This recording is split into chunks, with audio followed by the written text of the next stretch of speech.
Alô, meus amigos do canal Wellington Campos FC, tudo bem com você?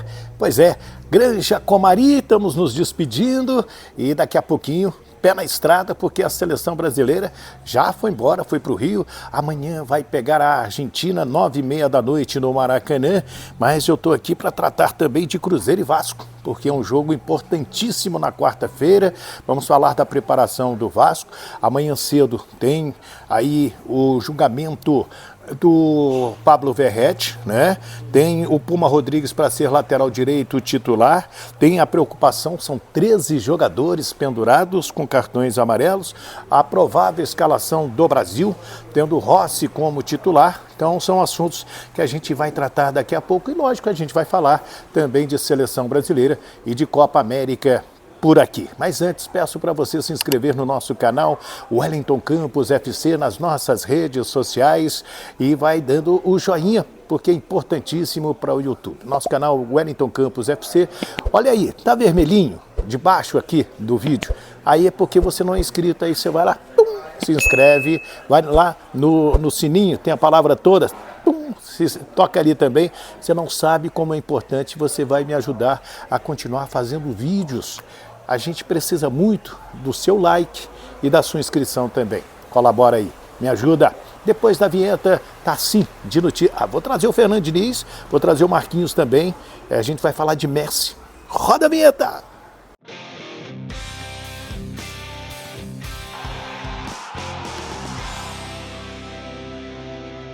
Muito bem, minha gente, olha aqui, o Cruzeiro e Vasco, quarta-feira, 19 horas lá no Mineirão, vai ser de portões fechados. Como a gente vem informando desde sábado, o Medel chegou no domingo, também o Gabriel Peck, os dois já estão treinando, são reforços importantes para a equipe nesse jogo contra os cruzeirenses. Os cruzeirenses estão mais animados depois da vitória de 1-0 lá em Fortaleza, contra o Fortaleza. Engraçado que o Fortaleza, depois que disputou e perdeu nos pênaltis a final da Copa Sul-Americana, não consegue ganhar no Campeonato Brasileiro, né? Está ali agarrado com 43 pontos ao lado do Internacional. O Cruzeiro e o Vasco e Cruzeiro têm 40 pontos. E o Bahia tem 38 pontos. Então, como vai ser de portões fechados, isso incomoda os dirigentes do Cruzeiro, que esperava botar um público de 50 mil pessoas no Mineirão. E a torcida vai fazer uma rua de fogo para o ônibus celeste chegando ao Mineirão. É uma maneira de incentivar a equipe de Belo Horizonte. Já o Vasco, a motivação dele são os 3 pontos fora de casa, um jogo de 6 pontos, porque se ele ganha 3, ele avança 3 e segura o Cruzeiro com 40. O Cruzeiro depois, na segunda-feira, tem outro jogo de 6 pontos, que é com Goiás, lá na Serrinha, lá em Goiânia. E então, essa é a vida celeste e a vida do Vasco. No sábado tem o Atlético Paranaense, lá na Arena da Baixada, e o Atlético vai estrear o reconhecimento facial que o Vasco também está instalando em São Januário. Medel e Maicon na zaga do Vasco da Gama. O Léo treinou esses dias como titular, enquanto o Medel estava na seleção chilena. O Puma Rodrigues na lateral direita e o Gabriel Dias vai ficar como opção no banco de reservas. É essa a tendência. O Robson Bambu para ser zagueiro. O Pablo Verrete vai ser julgado amanhã, né? Ele está na pauta. Junto dele tem também o Bruno Henrique e o Gerson do Flamengo. Esses dois aí foram expulsos contra o Santos, também serão julgados. Tem o julgamento do Felipe Melo, do Fluminense, é outro que vai estar sendo julgado na comissão.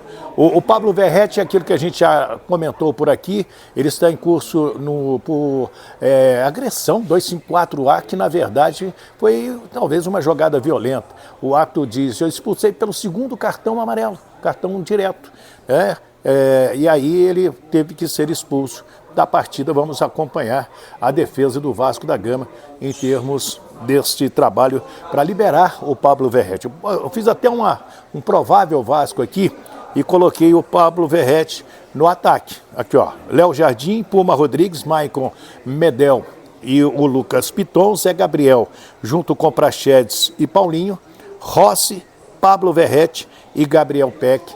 É esse o provável Vasco da Gama para pegar a equipe do Cruzeiro na próxima quarta-feira, 19h, lá em Belo Horizonte. Como a gente vem trazendo também, são 13 jogadores pendurados com 2 cartões amarelos. Dos titulares, o Léo Jardim está a 15 jogos pendurado. Você tem o Puma Rodrigues também, o Maicon, Zé Gabriel, Praxedes e Paulinho, só que 6 e mais o Gabriel Peck, 7.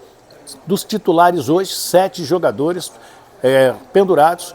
Lembrando que o Paulo Henrique, que é o titular da lateral direita, está fora do jogo de quarta-feira para cumprir a suspensão. Depois estará com a ficha limpa para a sequência do Campeonato Brasileiro. Depois do jogo do Cruzeiro, é o Atlético Paranaense, fora de casa, que o Vasco da Gama terá. Vamos falar de seleção brasileira? Vamos aproveitar para a gente fechar, porque a seleção do Brasil é a 5ª colocada com 7 pontos, a Argentina lidera com 12, o Uruguai tem 10 pontos, em terceiro a Colômbia com 9, em quarto a Venezuela com 8, em quinto o Brasil com 7. Muita gente, poxa, o Brasil atrás da Venezuela. Um empate com a própria Venezuela e 2 derrotas, né, para as seleções do Uruguai e da Colômbia. O Fernando Diniz até falou sobre esse tema hoje, fez uma análise e projetou a seleção do Brasil. O jogo do Uruguai, 3 até, né? Que contra a Venezuela também foi um mau resultado. O time começou jogando bem contra a Venezuela, no segundo tempo teve muita chance de ampliar o marcador, muita jogada de contra-ataque, não soube aproveitar. E numa das poucas finalizações da Venezuela, eles conseguiram empatar. Contra o Uruguai, a equipe marcou muito bem, teve um controle bom do jogo também e criou muito pouco. Foi muito incipiente no ataque, coisa que a gente corrigiu para o jogo da Colômbia. A equipe foi muito envolvente, marcou muito bem no começo do jogo e jogou no campo da Colômbia. Depois a gente começou a diminuir um pouco o ritmo da marcação e cedeu um pouco dos espaços para a Colômbia e eles cresceram um pouco no jogo. No segundo tempo a gente teve, analisando o vídeo, 8 oportunidades de fazer o segundo gol, de 4-4, 3-3, 5-5, 8. A gente não conseguiu fazer o segundo gol. O time ficou um pouco mais aberto do que deveria e marcou muito mal quando teve que jogar em linha baixa. Isso foi o que ocasionou o resultado do jogo. Em relação ao quarteto ofensivo, a gente faz essa pergunta, eu acredito um pouco por conta do resultado e mais do que por conta do desempenho. Eu não enxergo o futebol, talvez da maneira que vocês enxergam. Se colocasse um jogador, ou mais um volante, ou um meia, o time ia ficar mais protegido, ou coisa do tipo. Eu não encaro assim. O Brasil, na Copa do Mundo, jogou com uma formação também muito parecida. Jogava com o Neymar também, é um atacante. Jogou com 2 pontas abertos, com centroavante, e o Paquetá, que é um jogador até com características mais ofensivas do que o Bruno Guimarães. Então a gente está tratando esse quarteto como se fosse uma coisa extremamente inovadora e diferente, coisa que não é. A Copa do Mundo o time jogou dessa maneira. O que muda é que tem um novo jeito de jogar, com mais agressividade, que a equipe vai se adaptando. E às vezes leva um pouco mais de tempo. Então a equipe ela teve momentos muito bons contra a Colômbia, que a gente pretende contra a Argentina, já entrando no jogo, que acho que foi sua terceira pergunta, fazer as correções do sistema defensivo. Repito, o time não ficou exposto por conta, se fosse para ficar exposto desse jeito, a gente tinha ficado exposto o jogo todo. É que a equipe tinha um plano para jogar e depois a gente foi fragilizando um pouco a ideia de marcação que a gente tinha inicialmente. E por conta disso, que a gente, em alguns momentos, pareceu que ficou muito exposto ou com o meio campo despovoado. E a minha maneira de pensar o futebol não é departamentalizando o jogo. A defesa fica aqui atrás, o meio de campo fica no meio do campo e o ataque fica na frente. É um jeito de jogar muito mais orgânico, muito mais junto, que todos os jogadores têm que jogar de maneira coesa para a coisa funcionar de uma maneira mais efetiva. Aí o Fernando Diniz, que também falou sobre Lionel Messi. Muita gente vai ao Maracanã amanhã para ver Lionel Messi, que é um baita jogador. Já o entrevistei algumas vezes, admiro o futebol, o admiro como pessoa. Jogadores rasgaram elogios para para ele aqui na seleção brasileira. E vamos então, você, Fernando Diniz, fala aí do Messi. Lidar com o Messi, obviamente que é diferente, você tem que se preocupar. Não tem como você não se preocupar com um jogador desse tamanho, com o poder de decisão que ele tem. E a gente também tem que jogar. A gente não tem que fugir às nossas características e, ao mesmo tempo, tentar conter toda a criatividade que ele tem e a capacidade de decisão que ele possui. Legal. Aí o Fernando Diniz falando do Messi. E a preparação aqui na Granja, ela foi muito interessante. Ela foi muito boa para a seleção do Brasil. E o próprio Marquinhos reconheceu isso aí. Creio que esses dias foram muito produtivos, né, aqui na Granja. A gente conseguiu, né, nos primeiros dias a gente focou bastante nos alguns erros que a gente cometeu, né, nesse jogo passado, em alguns outros jogos também, né, fizemos as correções, né, o professor detalhou bem isso para a gente, né, com vídeos, com conversa, depois em campo, né, praticando, e depois a gente preparou também algumas coisas, né, defensivas, ofensivas, né, para jogar contra essa seleção da Argentina, né, que é uma seleção muito experiente, já está bastante tempo já jogando juntos, né, se conhecem bem, tiveram resultados muito bons, né, nos últimos anos, então a gente procurou se preparar da melhor forma para conseguir um bom resultado amanhã. Aí o Marquinhos conosco, ele que será o capitão da seleção brasileira. O time do Brasil vai jogar com o Alisson, Emerson Royal, Marquinhos, de capitão Gabriel Magalhães e o Carlos Augusto, o André, Bruno Guimarães e Rodrigo, o Rafinha, o Gabriel Jesus e o Martinelli é o time brasileiro.